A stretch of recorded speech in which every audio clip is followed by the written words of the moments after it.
बिस्मिल्लाहिर्रहमानिर्रहीम। अस्सलाम वालेकुम मेरे प्यारे मुअज़्ज़ज़ नाज़रीन, आज मैं एक बार फिर से एक बेहतरीन वीडियो लेके आप लोगों की खिदमत में हाजिर हुआ हूँ और आप लोगों से रिक्वेस्ट करता हूँ कि हमारे वीडियोस को लाइक, कमेंट्स एंड शेयर किया करें। तो चलिए आइए वीडियो की जानिब बढ़ के बाकायदगी से अपनी वीडियो का आगाज़ करते हैं।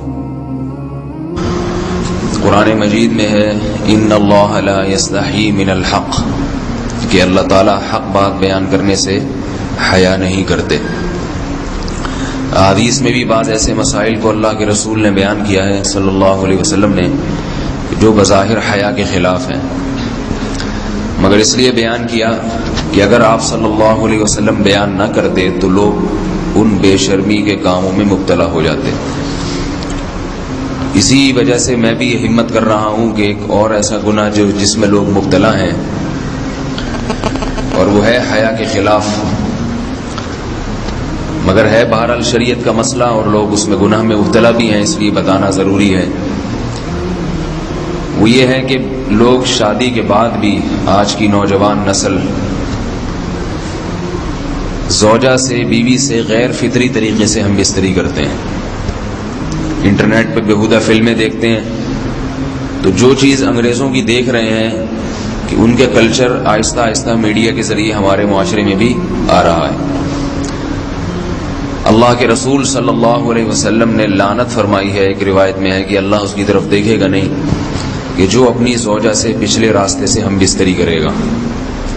ये बीमारी भी, ये गंदगी भी लोगों में फैलती जा रही है, ख़ास तौर पे जिनको लड़कों से बदफेली की आदत पड़ जाए तो वो ज़ौजा से फितरी रास्ते से हम बिस्तरी नहीं करते।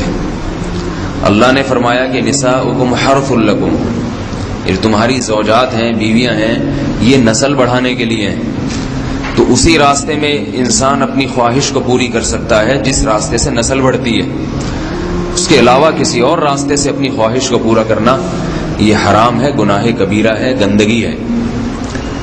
हमारे पास केसेस आते हैं, एक पाकदामन लड़की की शादी होती है, लड़का भी बज़ाहिर बड़ा नेक, लेकिन क्या है, लड़का चूंकि ठरकी होता है, शहवत का दरिंदा होता है, तो वो ये नहीं देखता कि मैं अपनी बुरी ख्वाहिश मिटाने के लिए मैं अपनी ज़ौजा को गैर फितरी तरीके पर मजबूर कैसे कर सकता हूँ। तो मजबूर करता है फिर अपनी बीवी को। उसमें जो औरतें ज़्यादा पाकदामन नहीं हो, नेक ना हो, या उनको ये डर हो कि तलाक हो गई तो हम कहाँ जाएंगे, वो फिर अपने शौहर के साथ उसी गैर फितरी तरीके पर आमादा हो जाती हैं। और इसका अजाब और इसका वबाल ये होता है कि कुछ दिनों में उनको भी इसी की लत पड़ जाती है। इंसान जब भी कोई गैर फितरी रास्ता इख्तियार करता है, आखिरत का अजाब तो बाद में, दुनिया का अजाब ये आता है कि फिर उसको लज्जत फितरत में आती नहीं है। फिर जो रास्ता अल्लाह ने रखा उसमें उसको लज्जत नहीं आएगी, फिर वो गंदगी में ही घुसने की कोशिश करेगा, उसकी भी फितरत खराब हो जाती है, और जिसके साथ ये बदफेली की जाए उसकी भी फितरत खराब हो जाती है, वो भी फिर किसी के काबिल नहीं रहते। तो अपने जान पर रहम करना चाहिए। हम इंसान हैं, हम दरिंदे नहीं हैं, हम घोड़े नहीं हैं, हम गधे नहीं हैं, हम जानवर नहीं हैं, हम अंग्रेज नहीं हैं। अंग्रेज ने तो हया और शर्म की तमाम हुदूद को तोड़ दिया है, वो तो दरिंदे बन चुके हैं। हम तो दरिंदे नहीं हैं, हम तो हलाल खाते हैं, पाक साफ रहने की कोशिश करते हैं। तो हम उनकी जो कल्चर देख देख के हम वैसे दरिंदे बनने की कोशिश क्यों करें।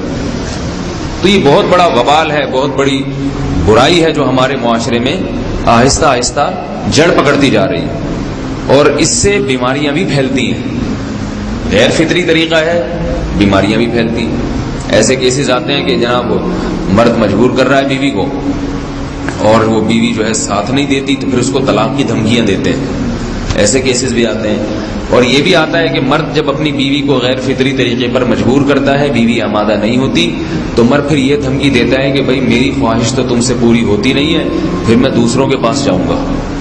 तो याद रखें, जिस औरत का शौहर ये धमकी दे उसको कि मैं जिना करूंगा अगर तुमने मेरी ख्वाहिश पूरी नहीं की गैर फितरी तरीके से, तो औरत अपने शौहर से कह दे कि जाओ तुम कहीं और जाके मुंह काला करो, तुम्हारी फितरत में गंदगी है, तो ये मुझे गंदा बनाने की कोशिश ना करो, उसको जिना करने दें, वो अल्लाह आखिरत में उससे भुगतेगा।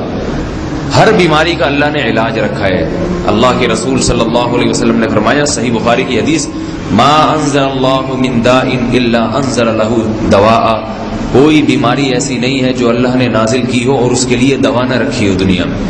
तो अगर किसी को ऐसी लत पड़ गई है गैर फितरी काम की, تو اس کو چاہیے کہ وہ اپنا علاج کرائے، ڈاکٹر سے بھی رابطہ کرے، اور سب سے بڑا علاج یہ ہے کہ کچھ وقت صبر کرے گا، چھوڑ دے گا کچھ عرصے کے لیے، تو خود بخود آہستہ آہستہ صحیح ہو جائے گا۔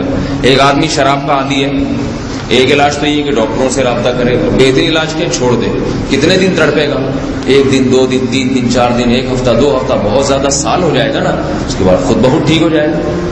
سگریٹ کا عادی ہے، چھوڑ دے گا تو کتنے لوگ ہم نے دیکھے ہیں دن میں 20 سگریٹ پیتے تھے، چھوڑنے پر آئے تو بالکل ایک دم چھوڑ دی انہوں نے، آہستہ آہستہ کر کے چھوڑ دی، لیکن تکلیف ہوئی مگر عادی ہو گئے۔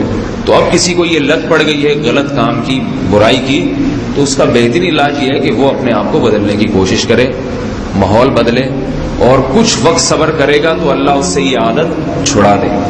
نہیں کی، صبر نہیں کیا اس نے، پھر اسی گندگی میں موت واقع ہوگی، پھر آخرت کا عذاب بہت سخت، نسلیں برباد ہو جاتی ہیں اس عمل سے انسان کی۔ تو بات حیا کے خلاف ہے، مگر یہ کہ ایک بزرگ تھے وہ بات فرما رہے تھے، تو کسی نے پوچھا کہ حضرت آپ حیا کے خلاف بات کرتے ہیں، تو انہوں نے فرمایا تم بے حیائی کے کام نہیں چھوڑتے، ہم اس چھڑوانے کے لیے بات کریں تو ہم برے ہیں، اور تم کام کرو تو بھی برے نہیں۔ برائی کا کام کرنے میں برا نہیں بنتا، اور برائی کے خلاف بولنے والا برا بن جاتا ہے کہ دیکھو یہ کیسی باتیں کر رہے ہیں۔ تو بھائی باتیں ہیں اس لیے ہیں کہ یہ معاشرے میں یہ برائی پھیلتی چلی جا رہی ہے، اور یہ ہماری اپنا کلچر نہیں ہے، یہ امپورٹ ہو رہا ہے باہر سے، یہ امپورٹ ہو رہا ہے، یہ وہاں میڈیا کے ذریعے آ رہا ہے۔ تو وہ چیزیں دیکھا نہ کریں اور ان لوگوں سے دور رہا کریں۔ ہمیں تو دین کا داعی ہو کے ان کو ہدایت پر لانا تھا، بجائے ہم ہدایت پہ چل کے دوسروں کو چلانے والے بن کے ان کے راستے پہ ہم نے چلنا شروع کر دیا۔ اللہ تعالیٰ ہمیں اب دیکھیں ان کے ہاں ایڈز کا مرض پھیل گیا ہے۔ آپ بتائیے یہ ایڈز کا مرض ہمارا ہے کیا؟ یہ بیماری ہماری ہے یا ان کی ہے؟ ہمارے ہاں بیماریاں ہیں، کھانسی ہے، نزلہ ہے، ٹھیک ہے نا، بلڈ پریشر ہے، شوگر ہے، یہ بیماریاں ہماری ہیں۔ کوئی اللہ کا شکر ہے گندی بیماری ہمارے ہاں نہیں ہے، جتنی گندگیاں ہیں وہاں سے آ رہی ہیں۔ ایڈز کا مرض وہاں سے امپورٹ ہوا ہے، وہ ایڈز کا مرض اسی بدفعلی کی وجہ سے پیدا ہوتا ہے، اسی سے جراثیم پیدا ہوتے ہیں، اور اتنا خطرناک مرض کہ ایسے متعدی ایسے پھیلتا ہی۔ افغانستان میں ایڈز کا ریشو 0 تھا، 0۔ وہ جانتے نہیں تھے کہ ایڈز کا مرض ہوتا کیا ہے۔ جب سے امریکن آرمی، برطانیہ آرمی افغانستان میں آئی ہے، فوجی آئے ہیں، افغانوں میں ایڈز کا مرض پھیل گیا ہے، انہوں نے وہاں بدفعلیاں شروع کر دی ہیں۔ تو وہ تو حالانکہ ان کے لیے زنا کتنا سستا ہے، کتنا سستا ہے نا ان کے لیے زنا، پھر بھی وہ لڑکوں کی طرف مائل ہوتے ہیں۔ تو اتنی گندگی، ایسا گندا جب انسان بن جائے پھر اللہ اس کے وجود کو برقرار نہیں رکھتے، اور رکھتے ہیں تو پھر آخرت میں سزا دینے کے لیے اپنے آپ کو ان گندگیوں سے بچانا چاہیے، حلال پہ اکتفا کرنا چاہیے۔ اللہ تعالی ہمیں حلال پہ قناعت کی توفیق عطا فرمائے اور پاکیزہ لوگوں میں ہمارا شمار فرمائے۔